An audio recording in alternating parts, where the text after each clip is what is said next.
आज दोस्तों मेरा नाम राहुल कुमार है। आज हम लोग क्लास 10th प्रश्नावली 8.1 का 10 नंबर क्वेश्चन हल करेंगे, जिसमें बोला जाए त्रिभुज पी क्यू आर में जिसका कोण क्यू समकोण है P R plus Q R बराबर 25 सेमी और पी क्यू बराबर 5 सेमी, तो साइन पी कोस पी और टेन पी के मान ज्ञात कीजिए।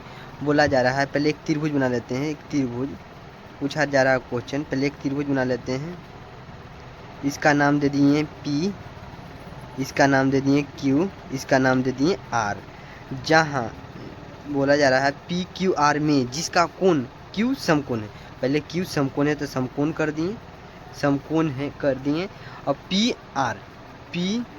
आर प्लस क्यू आर बराबर 25 सेमी हो गया। और पी क्यू के मान है, हमें तो मालूम है पी क्यू के मान 5 सेमी है। और साइन पी कोस पी और टेन पी का मान ज्ञात कीजिए। इसका मतलब हमें पी आर और क्यू आर का मान हमें निश्चित रूप से नहीं मालूम है। दोनों को मिलाकर 25 आता है। इसके लिए एक ट्रिक है, जैसा कि पी आर बराबर 25, ये प्लस में है तो जाके माइनस में चला आएगा। क्यू आर हो गया तो कर्ण बराबर तो पी आर बराबर तो हमें मालूम हो गया पी आर बराबर हमें तो मालूम हो गया 25 माइनस क्यू आर हो गया। कर्ण बराबर पी आर बराबर तो हमें मालूम हो गया। और इसे जानते हैं, इसे हमेशा लंब बोला जाता है। और इसे नीचे वाले को आधार बोला जाता है। और तिरछा जो रहता है उसे कर्ण बोला जाता है। ये तो जानवे करते हैं, इसे कर्ण बोला जाता है। तो आपको एक सूत्र लिखाए हैं कि कर्ण बराबर पी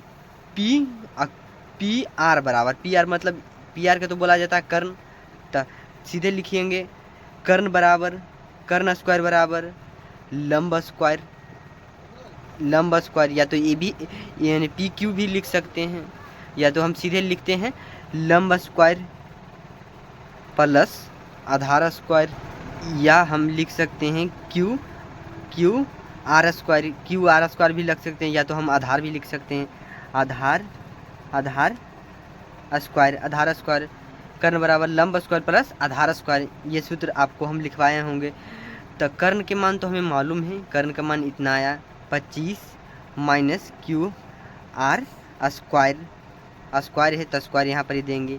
लंब के भी हमें मालूम है कि 5 आया, तब 5 पे स्क्वायर करेंगे। आधार के तो हमें नहीं मालूम है, इसलिए हमें आधार भी लिख सकते हैं, या तो क्यू आर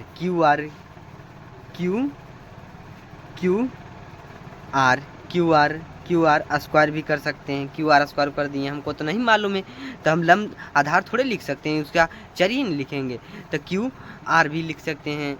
तब यहाँ पर ही आपको तो क्लास 6 में पढ़े होंगे ए प्लस बी के होल स्क्वायर बराबर आप क्लास 6 में पढ़ेंगे ए माइनस बी के होल स्क्वायर बराबर A square plus B square minus 2ab। आज हम लोग यही सूत्र पे तोड़ेंगे, A square minus B square के ए माइनस बी के होल स्क्वायर बराबर A square plus B square minus 2ab। इसी सूत्र पे तोड़ेंगे, जैसे कि यही सूत्र पे हम तोड़ रहे हैं। A square 25 square plus B square के मान तो हमें मालूम माइनस 2 ए के मान तो हमें मालूम कि 25, 2a बी के मान तो हमें भी ये मालूम है कि क्यू आर। अब इसलिए क्योंकि यहाँ पर चर नहीं, स्क्वायर नहीं दे सकते हैं, क्योंकि ए 2ab टू तो हम लिख दिए, ए के मान भी लिख दिए। अब बी यहाँ पर चर नहीं देख सकते हैं, चर देंगे तो हम गलती हो जाएगा। और बराबर 25, 5 गुने 5 हो जाता है 25, 5 के वर्गमूल 25 हो जाता है। अब प्लस क्यू आर स्क्वायर दे देंगे। अब 25 के वर्गमूल होता है 625 plus Q R square minus, अब ये तीनों को गुना कर देंगे तो 50 क्यू आर 50 क्यू आर बराबर 25 प्लस क्यू आर स्क्वायर। अब चर को चर देने और अंक को अंक देने ले आएंगे, चर को चर देने और अंक को अंक, तो 625 ये अंक है तो इसको प्लस में, तो इधर आके माइनस में हो जाएगा 25 बराबर, ये प्लस में है तो अब इसको हम लिख देंगे क्यू आर स्क्वायर, ये प्लस में है तो इधर आके माइनस में चलाएगा क्यू आर स्क्वायर, ये माइनस में तो इधर आके प्लस में चलाएगा 50 क्यू आर। अब देखिए ये प्लस माइनस ख़त्म, अब ये दोनों को घटा देंगे तो 600 हो जाएगा, 600 अब 600 हो जाएगा तो 50 बचा 50 क्यू आर। अब देखो एक शून्य ख़त्म हो गया और इसे काटेंगे, या तो ऐसे भी कर सकते हैं, इसे पी आर बराबर 60 प्लस 5, इसे काटेंगे तो आ जाएगा 12 पचे 60, काटने पर 12 आ रहा। तो क्यू आर बराबर हमें मालूम हो गया, क्यू आर बराबर हमें तो मालूम हो गया, जैसे क्यू आर बराबर हमें तो मालूम है कि 12 आया तो 25 माइनस क्यू आर का मान कितना आया 12, तो 12 बैठाएंगे, तो दोनों को घटाने पे 13, तो कर्ण का मालूम तो हमें, कर्ण का मान तो अभी हम मालूम हो गया कि कर्ण का मान 13 आया, कर्ण का मान तो हमें मालूम हो गया कि कर्ण का मान 13 आया। अब आधार का भी मालूम हो गया कि आधार का 12 आया, लंब का 12 आया, तो बोल रहा है साइन पी, तो साइन पी बराबर साइन थीटा बराबर जानते हैं लंब बटे कर्ण।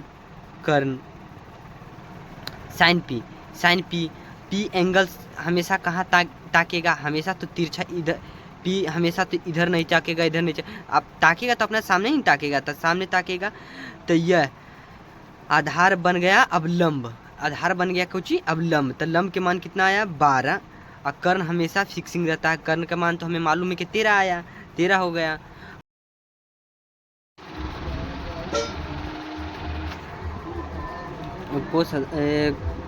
कोस पी बराबर 5 बटे कर्ण के मान तो हमेशा चेंज नहीं होता, तो कर्ण का मान हमेशा 13 ही रहता है। अब कोस पी ताक रहा है किसको, आधार को ताक रहा है, आधार नहीं दब रहा, ये लंब हो गया, तो लंब के मान कितना आया, लंब का मान लंब हो गया, तो आधार कौन रहा, आधार अब